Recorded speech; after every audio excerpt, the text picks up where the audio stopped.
In breaking news, the Western Cape High Court dismissed Top TV Starsat's appeal.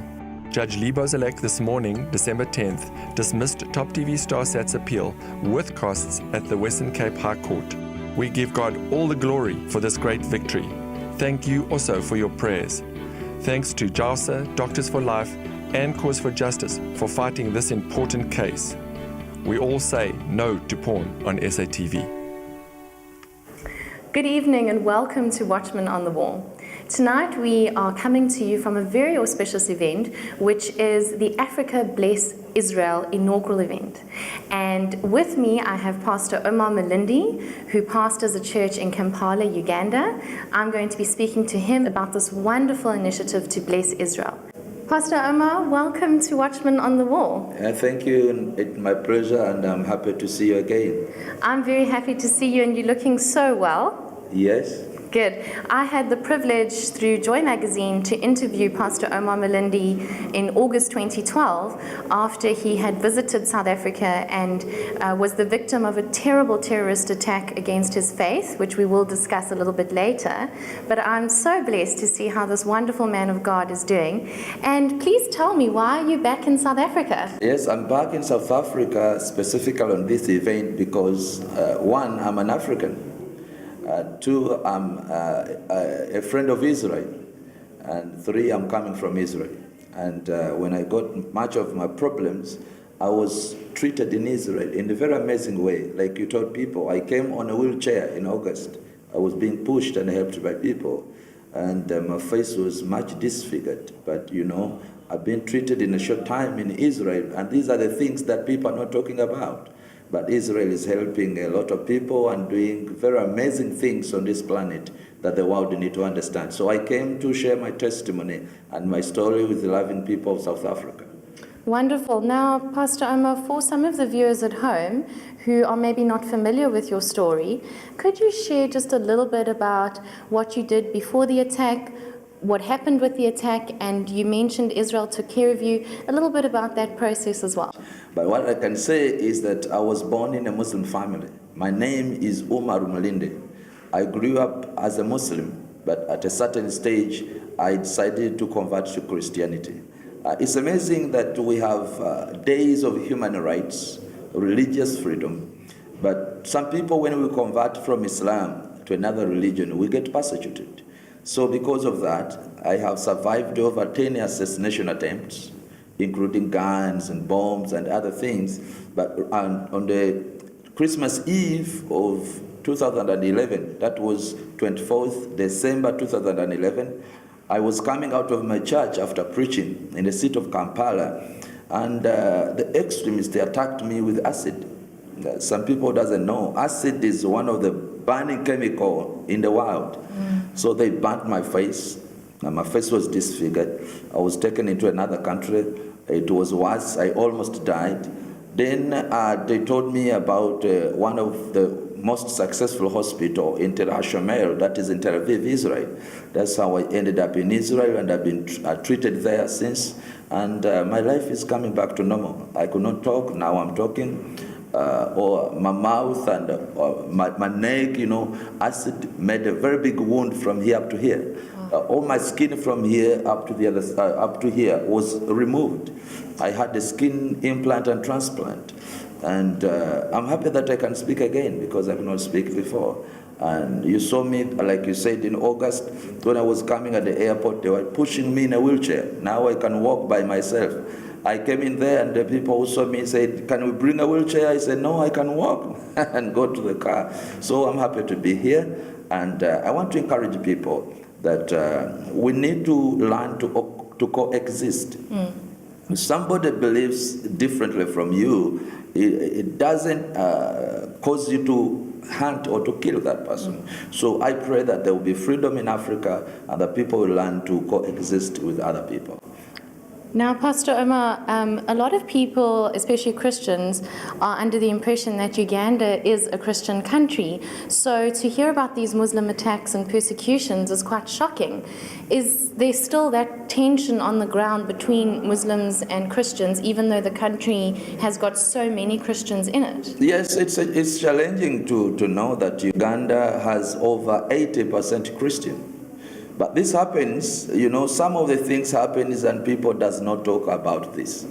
You may wonder to find that around 80% Christian, still people convert from Islam to Christianity are persecuted. Not only me, are hunted for death. I have buried some people who have been killed just because of their faith. So this is the minority group, but it suppresses the majority. We have to understand that such a thing is happening in the Middle East. It's common in the Middle East. When somebody converts from Islam to another faith, is killed. Now, our constitution, like the Uganda constitution, supports religious freedom, but still those people, they bring in the behavior of a foreign country or foreign communities, and they hunt people. This was not the first time. And it's not only me. There are many other people. We have a pastor who was preaching, and they brought a bomb and a grenade was thrown into a congregation. We have somebody who was fed with chloroform and was put on gunpoint and was bundled into a sack and was dropped in a ditch to die, and a lot of things. One of my friends is a pastor, and his car was shot 27 times. People standing from different sides shooting one small car, and it was a miracle that this man survived. So we see that the issue of extremism, some people doesn't want to talk about it because of political correctness, but this is an issue that we must address before it becomes a danger to the whole of Africa. And even when you look at Uganda, look at Kenya. Kenya, Muslims are the minority, but still churches are being burned right now. Go to Mombasa, go to Nairobi, people throw bombs in churches and shoot at pastors and other Christians. So I think in Africa, if we need to coexist, and Africa will have a lot of problems. If we begin to bring this problem of killing other people because of faith, then we are adding sickness to a more sick continent. And I think people must understand this, and we boldly address it, and our friends who have been doing it to stop it immediately so that we may coexist peacefully. Now, Pastor Omar, when we see and hear of these Muslim attacks and this extremism, in a country like Uganda, where the government is Christian, do they take any action and steps to prosecute those perpetrators, to try and sort it out? Do the police respond and help you when you've got these persistent attacks on your life? But what happens is that when these extremists are going to do their work in a country, they plant agents in government offices. And in Africa, bribe, if you have money, you can do something. So what they do, they bribe their way. Even if somebody knows them, and this intelligence officer from police has been told to go and investigate, he will get a bribe and then he will stop the case. The file can be stolen, the file can be stopped, anything can happen so that nobody is persecuted. So it's an issue that needs to be handled and very seriously. It's not because they are in government, it's because they have a way of doing their heinous crimes without being arrested. So it happens that way. Now, you spent, if I'm not mistaken, probably about a year on and off in hospital in Israel. Is that correct? I think it's more than a year. I've spent 2.5 years in Israel. I have a family, I have people, I'm a responsible citizen. I have other people, vulnerable people I'm taking care of. But they have been missing my presence for 2.5 years. It was terrible. You see, look at my face. It has been operated. I'm not talking about simple operation. I'm talking about reconstructive surgeries. When they are reconstructing the face, it has been cut through many times, over 9 times. This only face. And to see me talking right now, even my mouth had to be operated because it had been bruised and teared like a scat. This mouth, I could not talk. I could not eat. It was a miracle for me to get a straw into my mouth. So I have been away for a long time, and it's only recently that I came out of the hospital, and now I'm going off and on in the hospital. So tell me, after you had such a terrible attack on yourself, how do you stay away from fear and from discouragement and actually go back to where this happened and be able to still pastor a church there and to live in Kampala and not sort of relive that nightmare and that fear? Yes, you know, since it was in May this year that I decided to go back to Uganda. I talked to the government, people responsible, and definitely government decided to give me security, but there are some people who cannot go as far as that. But still, I have, within a short time, I told you May, how many months now, I have got over 27 new threats of death. New threats. Within the country. Somebody can call you, somebody can send a message, can send a letter, things like that. And some other people of my status who converted from Islam, there are many who have been also attacked. So it's not only boldness, it's an issue that has something to do with speaking the truth. Because one man said that risking nothing is risking everything. Today it's on me, but I don't want another person to suffer like me. So I go there to try to make sure if there is a way we can solve this problem. So that other people cannot suffer the way I have suffered. So that's the reason we do this. It's not because we don't fear. Nobody can say that he doesn't fear death. Everybody fears. But what we do is to try to see if there is a way of solving this, because it's not only in Uganda. Many countries have gone into problems. You hear what is happening in Nigeria, and these are the things that began very slowly.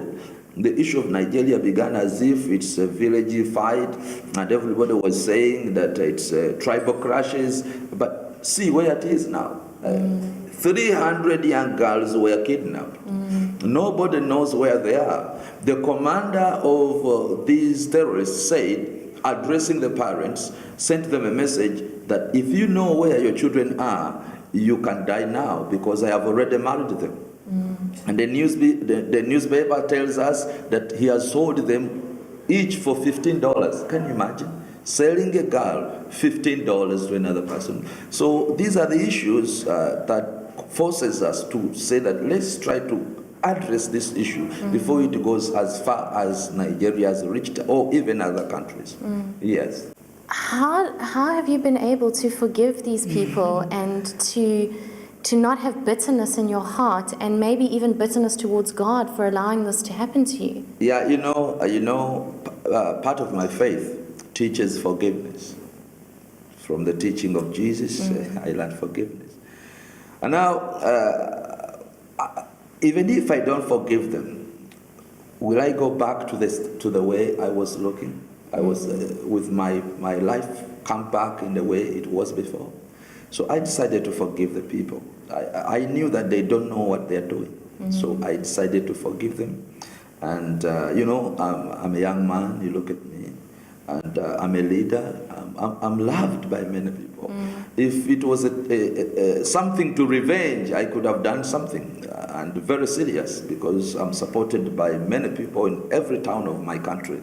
But I said, no, that's not the way to go. The way to go is forgive these people. Possibly one day they will become Christians, and they will be like me, and we shall rejoice together. So I forgave my attackers, and I hold no grudge against them. I think that's the best thing a human being can do in life. Well, thank you so much for chatting to us tonight, and also for being at this event. I think that it really says a lot for your respect for South Africa, for Israel, and for Africa, that you came all the way here. Wonderful. I have to come to South Africa. You know, in Africa, South Africa is like our big brother, so we have to come. Anything coming from here will go everywhere in Africa. Wonderful. So we must be proud to be African. The problem that is in the Middle East is not because of Israel. It's because of the ideology of the extremists. They believe that they will never be okay until all Jews are dead. That's a wrong thing. For me, when I teach people, I have a school of ministry teaching people to fight against anti-Semitism. I tell them that the challenge is the blaming syndrome that attacked the Arab world. Whatever wrong thing they do, they blame it against Israel. So, until they will stop this blaming syndrome, we will never have peace. And the world doesn't know this. And Americans and others, they are not pointing at the wrong side. The problem is not Israel. I'm telling you, I have been treated in Israel for the last 3 years. I have been treated free of charge by the government of Israel.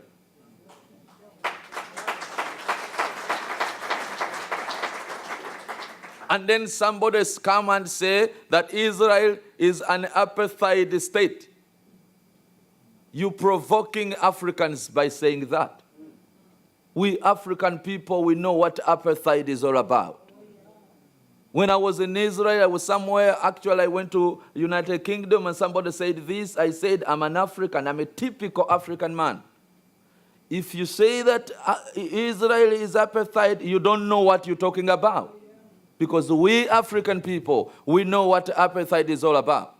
When I'm in Israel, I sit in the same bus with Israelis.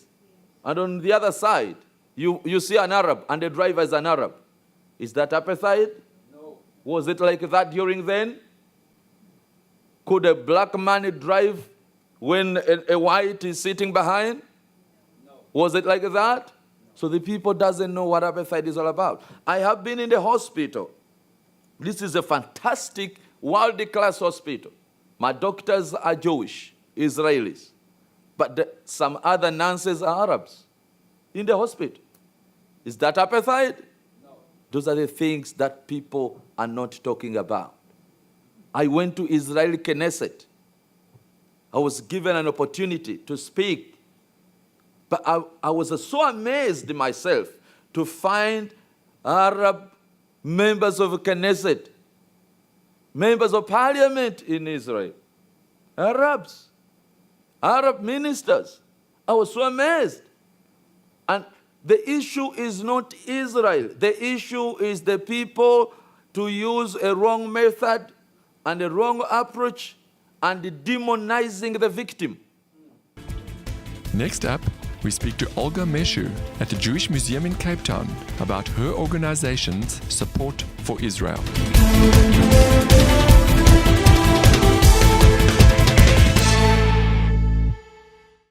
Welcome back. We now go to Olga Meshu at the Jewish Museum in Cape Town.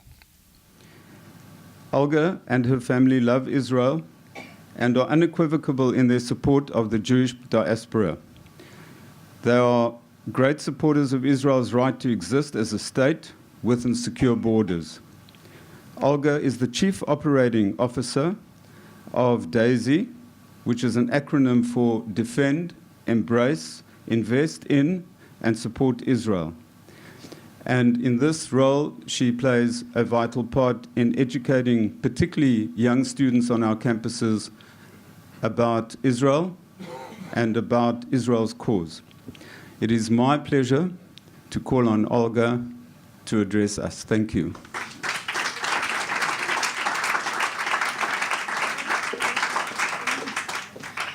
Well, good evening, everybody. You know how you go to movies and you watch a trailer and you're like, based on what the trailer's about, I'm going to go see that movie. I'm just hoping that the trailer that's been presented here and those very kind and generous adjectives that I'm able to, as the movie, live up to the trailer. But thank you so much for being here this evening, and a very warm welcome and a good evening to the rabbis that are present, to the community leaders, to Mr. Jonathan Silk, as well as to friends and family, not only of Israel but of South Africa too. And thank you as well to the Cape Council of the South African Zionist Federation for inviting me here to just speak my heart and to address you. I bring you greetings from the President of Daisy International. I'm honored to serve underneath his leadership, Reverend Mishra. He, together with his wife, have recently come back from a trip to Israel. And so once again, we know his stand when others in Parliament say, boycott, don't you dare go to Israel. He and his wife say, okay, we'll hop on the very next plane and we'll go across. So he sends his greetings. Now, when the new South Africa was born in 1994, we as a country were given various nicknames. Madiba's Children, the Place of Hope, the Rainbow Nation. Now, I personally find it quite interesting that we were, and still are, referred to as the Rainbow Nation. If you think about a rainbow, there are a multiplicity of colors in it, all of which, if beautifully aligned and in a particular order, create something that is beautiful. Individually, each color ray keeps its own identity, yet when put together, it creates something new, something that is not only aesthetically pleasurable, but symbolic in what it represents. South Africa as a rainbow nation defines not only the numerous races that are represented here in South Africa, but also the many nationalities of people that call this wonderful place of ours home. It also represents the cultures that determine the many ways of South African life, and also the vast array of opportunities that are available to persons living within our borders. The Merriam-Webster Dictionary online defines primary colors as any set of colors from which all other colors derive themselves. Primary colors are red, yellow, and blue. We next have secondary colors, which are colors that are made when you mix two primary colors together.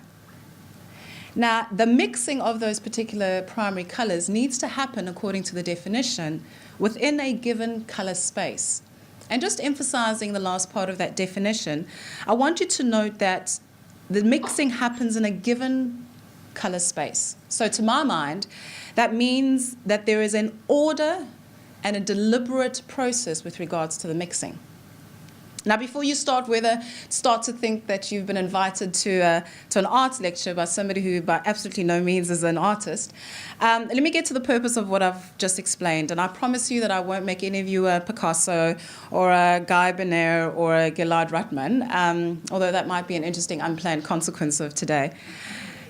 Black and white are also colors, but interestingly, neither one of them is defined as either a primary color, a secondary color, or even a tertiary color.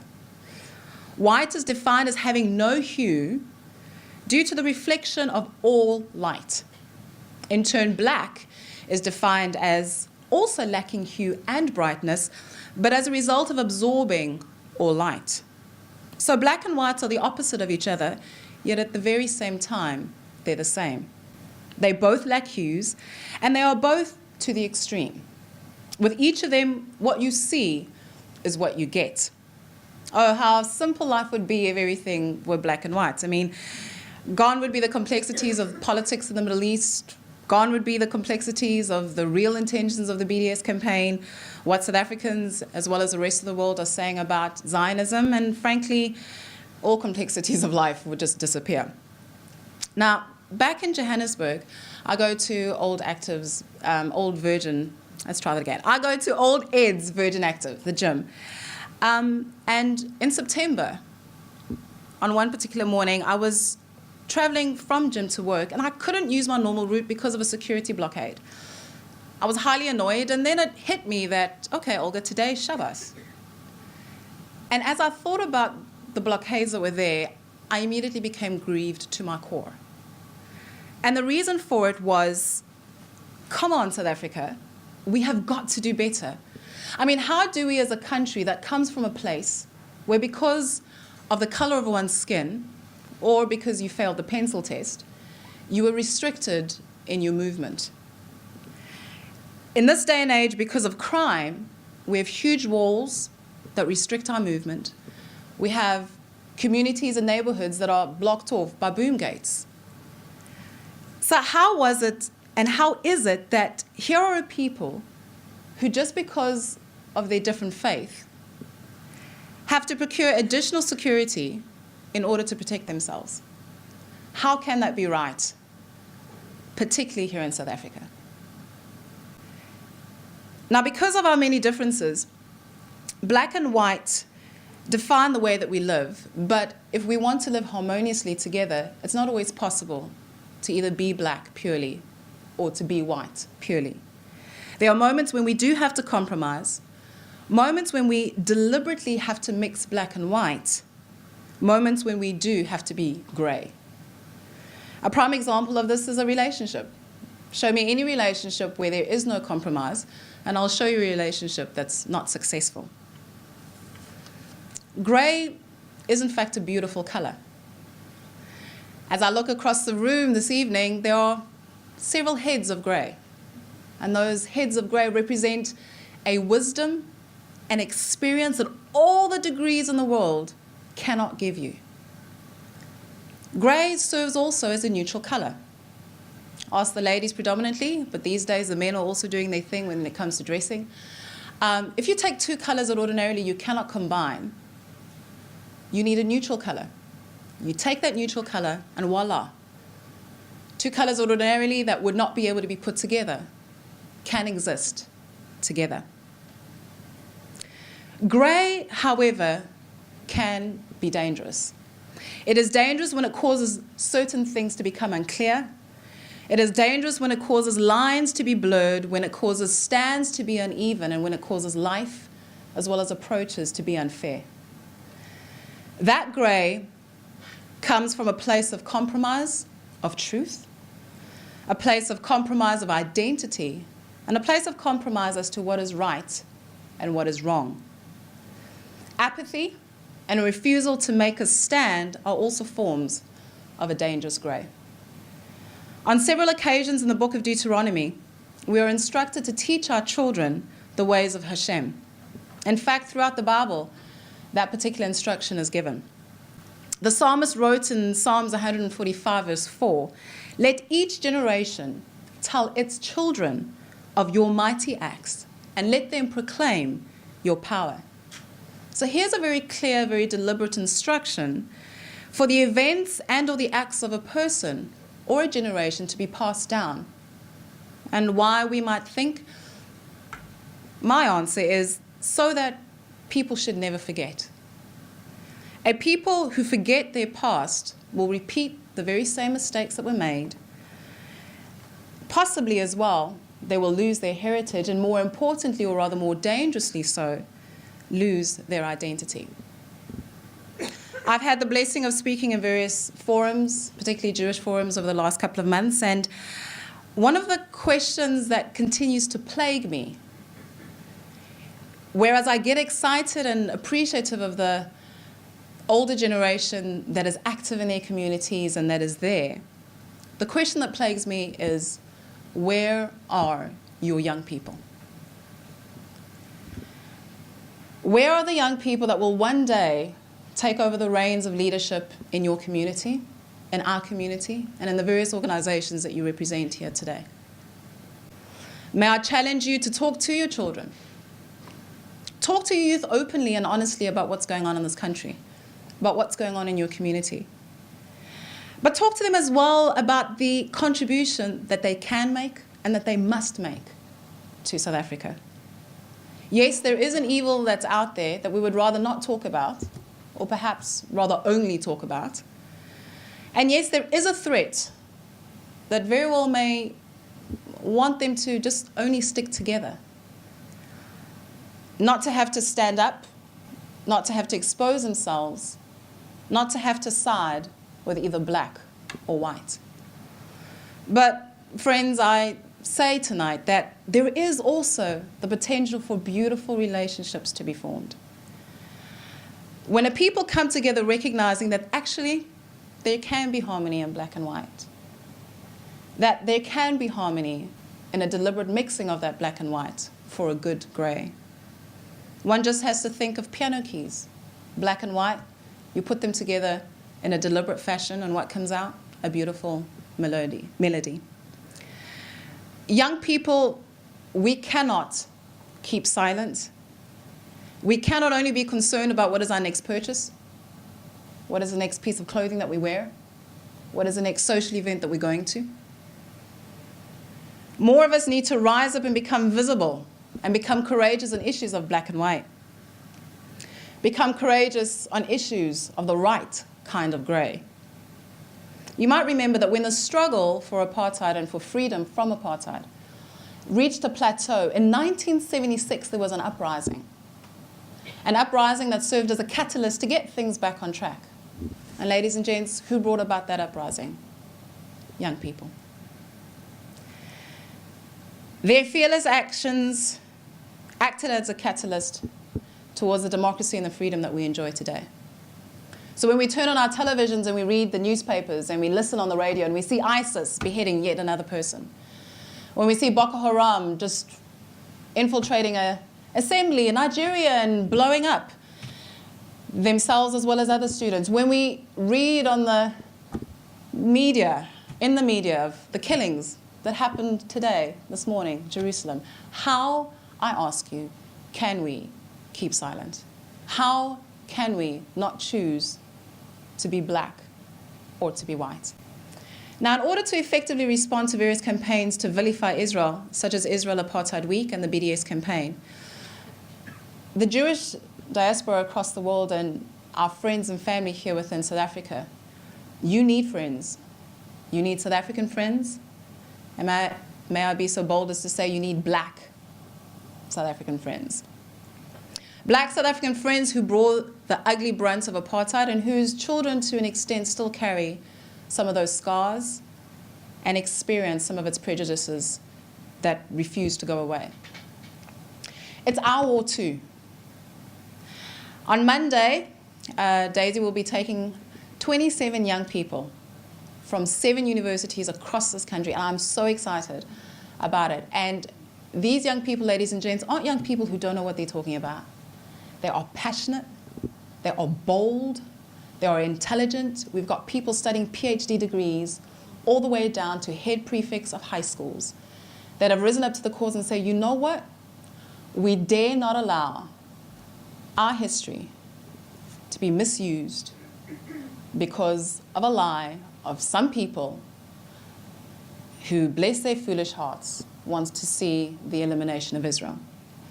So we're taking them on a tour to Israel so they, for themselves, can experience the different aspects of Israeli life. And so that when they come back home, they can be effective advocates for truth and ambassadors for truth as well. I mean, imagine, I have a conversation with somebody who says, Israel is an apartheid state. I'll be like, excuse me, have you been there? Yes, I have. 1, 2, 3, 4 happened in apartheid. I'm black, I know what happened, and I've been to Israel, and it didn't happen.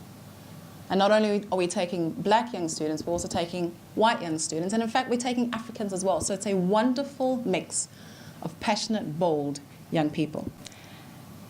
Now, it's been a tough few months for the Jewish community all across the world, and particularly here in South Africa, especially at a time when what you should have been doing is celebrating the holidays, if we think about it a couple of weeks ago. But all that you had to do at that time, or were forced to do, was look around and what's the security like and who's doing what and how. And even as the attacks in Jerusalem have spurred up again, I'd like to remind you of something that I said a few weeks at the incredible rally that was held in Johannesburg.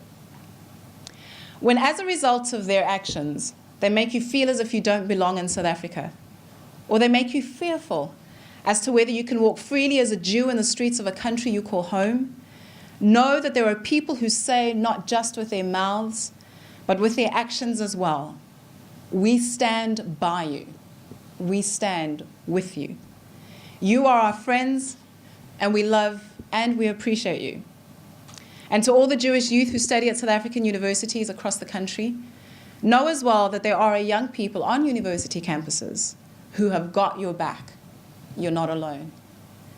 Even if the other voices may seem louder, may you know today and every other day that there are a people who say, come what may, we will defend, we will embrace, we will invest in, and we will stand by and support Israel. And now when one considers that color The word color is defined as a property possessed by an object of producing different sensations on the eye as a result of the way it reflects or emits light. We all, every single one of us sitting here, have the ability to be black or to be white, or in fact, to be gray. Each individual here, each family that is represented here, each community, each organization that is represented here, has that choice depending on how you choose to reflect light. It isn't an easy question to answer, and I know today that none of us here can pretend to know it all, especially not me. But what I do know is that there is a gray out there that is threatening us. And so my question to myself, my question to each one of us here is, what am I going to do about it? What are you going to do about it? Next up, we check in at the Leadership Conference for the 2015 Youth Transformation Prayer Day at Newlands.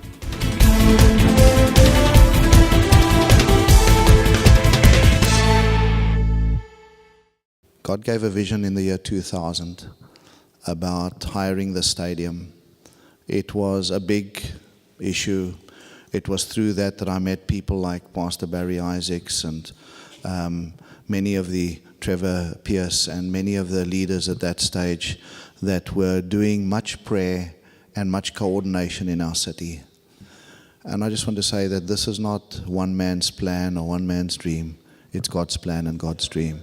No great committee, no great team could have coordinated what has happened and what has rolled out across the world. So I thank God for that, and I want to say to you that I and we are the least to be able to claim any credit for what has happened. There's no doubt that when I think back of the year 2000 in Cape Town, 22 bombs exploding in 18 months, the taxi violence, the drug issues, the issues that were taking place in our city. And then we had that day of prayer. And from that day until about 5 weeks ago, not a single bomb exploded in our city. When 5 or 6 weeks ago, those 2 pipe bombs exploded in our city, thank God nobody was killed. But I had a number of calls from friends saying, it is time that we need to regather and pray for our city.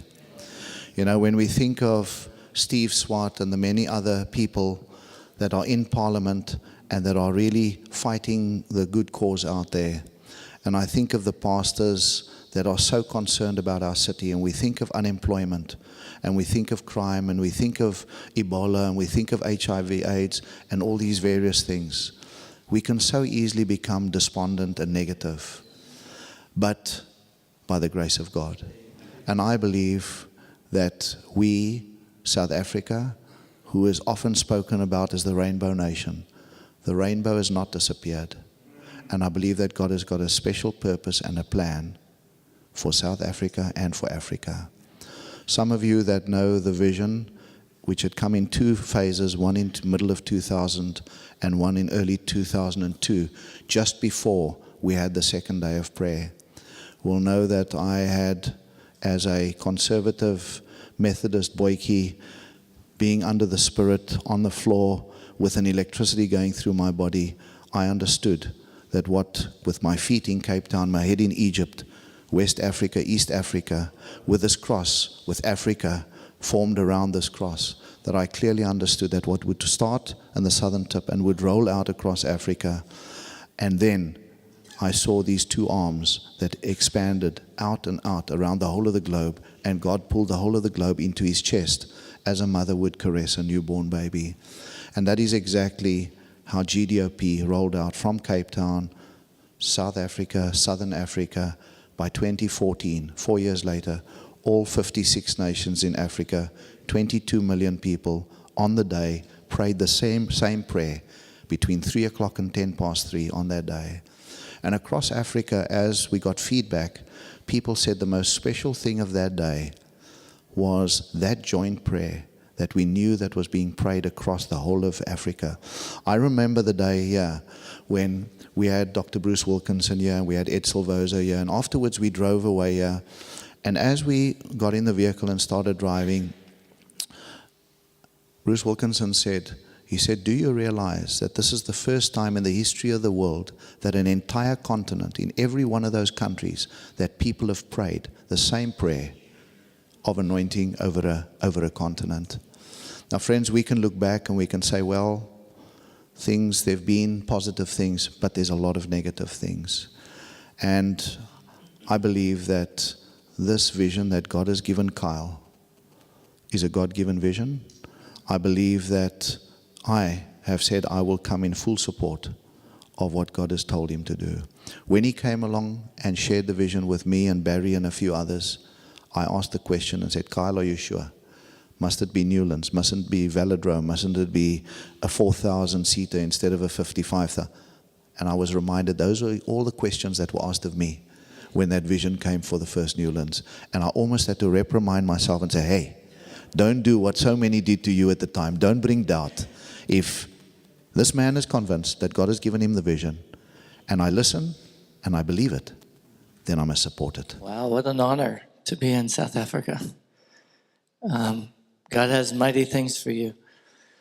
So you heard about my story. I was at the rugby game and I was watching it, trying to understand the best I could. I'm watching bodies flying everywhere, and thinking, wow, this is intense. And suddenly my eyes opened up and I was in a vision.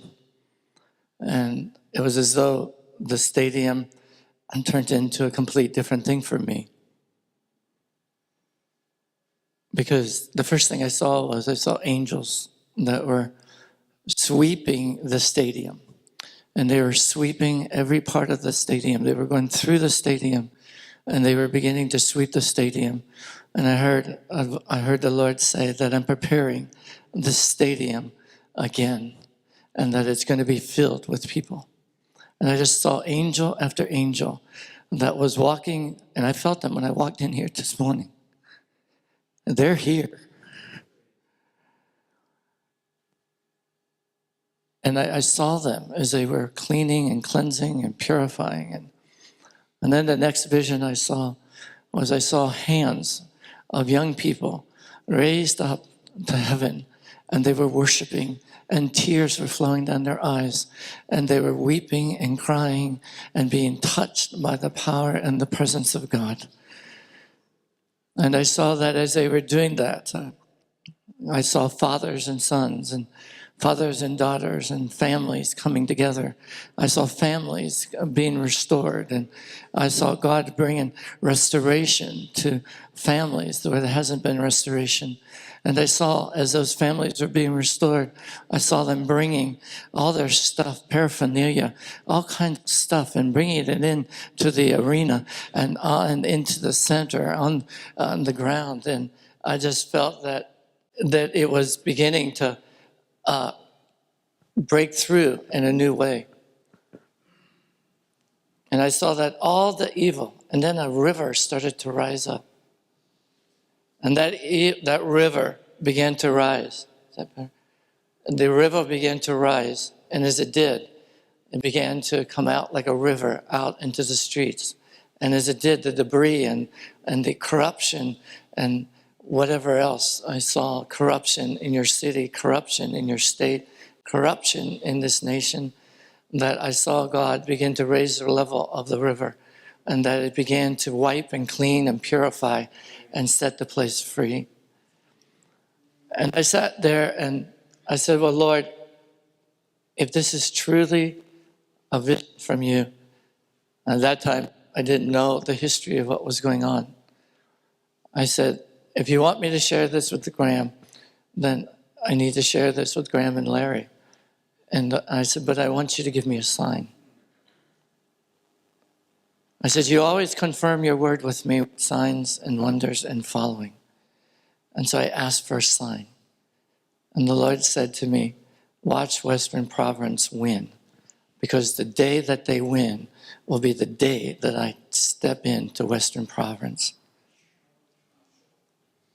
And I said that to Larry. I held myself accountable. I said that to Larry, and I said it to Graham. Right? Now, I wasn't supposed to be here. I was, right, a week ago, and then the Lord said, you can't leave. You need to stay. And so I stayed, and I was in the stadium. And as I was watching that team win, God opened my eyes again.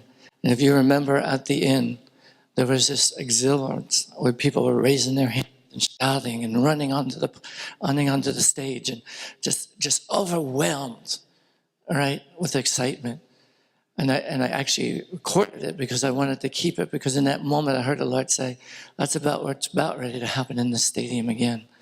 That when this place is filled with young people, they're going to release a sound out of here, a sound of praise that's going to shake the heavens. And as it shakes the heavens, it's going to release the kingdom of God into South Africa. Good morning, and thank you for taking the time out, for coming out here this morning. I want to honor each and every leader and pastor here this morning, every youth leader. And even if you're not a pastor but a leader, I want to honor you and say thank you for taking time out to unite for our city. We really truly appreciate it. To the fathers of the city, we honor you this morning. We honor the work and the dedication that you put into our city, and especially for our young people. As you know, there's a tremendous crisis that is happening amongst our young people and so forth, and this is the time. So how did this all begin? It began in April in last year. And, God had spoken. God had said that I just got back from a meeting. And like when Graham said it, when God first spoke to him, it was an instruction. And to me, I would have never, ever in my whole entire life heard the voice of the Lord as clear as I did on that afternoon.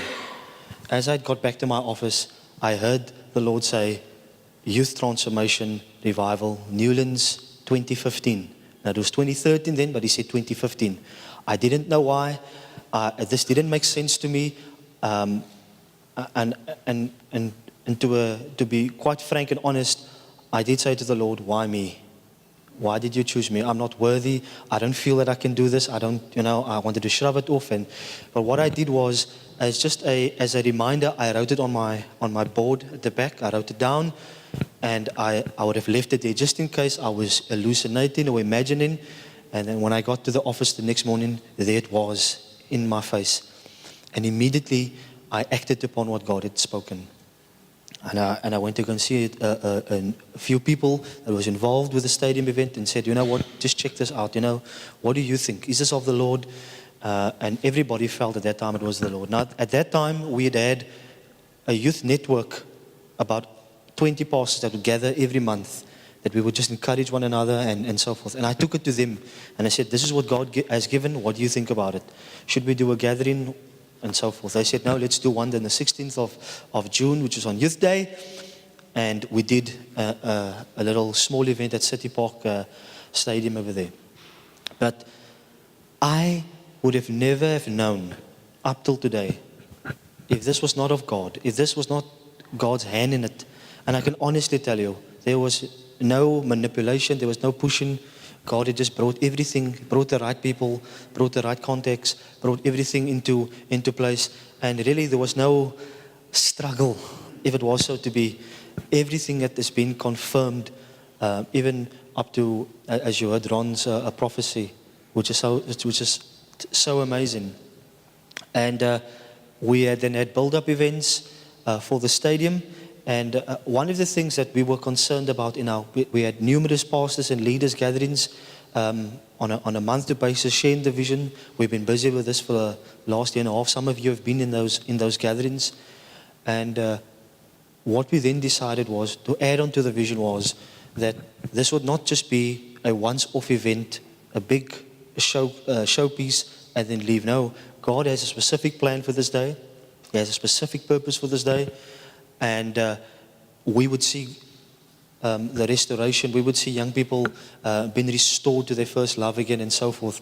But we would have also then have had partnership with Alpha and rolled out after the stadium into every youth circle now. Jeremy Joblin will come and share later briefly on what Alpha is and how the impact is made right across the world. But this is added to the vision of what we want to do and follow up to this event and see now young people being changed and transformed. All I can say is that when God gave the vision in 2013, somebody said to me the other day and said, is it very ironic that the pipe bombings had now exploded and taken off in our city again? Is it very ironic that all these things are happening amongst young people? At that time, I didn't think it was relevant. To be honest, I knew there was a big need in our city, but I didn't think, as I said, I was questioning, God, why me? Why the vision? Why the stadium? And many pastors and leaders had asked, did God say Newlands? Did God say 2015? Did God say a specific date? And my answer to them is, that's what God said. God said Newlands. And if I see the tremendous chaos amongst our young people. Now let me tell you something. Let me just give you a few facts. Currently, in every community in our city at the moment, where there's violence, where there's gang violence, where there's abuse and so forth, the majority of that age group is between 13 to 19. We have the youth holding communities hostage. And therefore, we as a church need to come back to the stadium for a day of prayer, of repentance, of intercession, so that we can bring our young people back into the alignment of God. And, I want to say to every pastor and leader here this morning, this is not about an isolation thing. Oh, God spoke to you, it's your event. No, I'm willing to say this morning. It's not my event, it's our event. It's our city. This is our time. Just the other day, I sent our young people to the Good Hope Center, and they had an event going on there and so forth. And I said to them, go along. And I couldn't be there, but I was totally blessed to hear that over 2,000 young people had gathered in the Good Hope Center and were crying out to the Lord. God had touched them. The hunger levels for young people is just at a tremendous peak. And I appeal to you this morning as leaders that we would leave our politics behind, that we would leave who's the main guy and who's the main show behind. I'm speaking on behalf of the young people. I would appeal to the older guys of the city here this morning that we would rally behind this vision. I'm even committed to say I don't need to be on the stage and those are all the frills and the grills. We don't need that. But we want to make space for God. Amen. We want to give God the space and the opportunity to do what He needs to do in our city. Our city is in deep turmoil. It's in deep need. And it's about time that we stand together as one voice, as one church. That's our show for tonight. Hope you enjoyed it. Please remember to go to our website, familypolicyinstitute.com. Click on the subscribe button where you can register for our weekly newsletter. Please also remember the latest edition of Joy magazine is now on sale in retail stores right across the country. Please get your copy. Thank you for joining us tonight. God bless you, and remember to keep standing.